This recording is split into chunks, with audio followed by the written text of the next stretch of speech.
Nous allons voter le renvoi en commission parce que nous souhaiterions aussi bien qu'on n'ait pas à discuter de cette loi. Elle est soi-disant une loi de confiance. En réalité, c'est une loi de défiance envers l'État et ses fonctionnaires.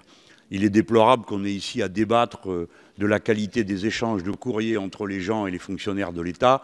Tout ce qui sera... Mais oui, écoutez, ce n'est pas de notre niveau, ce n'est pas du niveau de la loi, ça n'a rien à faire ici. Vous allez augmenter l'insécurité juridique. Oui, augmenter l'insécurité juridique de l'État, donc baisser sa capacité de contrôle et d'intervention. Et je vous le dis d'avance, abaisser la capacité de l'État, ça coûte toujours très cher à la sortie. Tous ceux qui l'ont cru s'en sont mordus les doigts. On l'a vu notamment dans l'affaire Lactalis, il n'y a pas si longtemps que ça.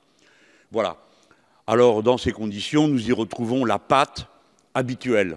À bas l'État, vive la gesticulation spontanée de ceux qui ont les moyens d'avoir des recours contentieux et les moyens de ces recours contentieux.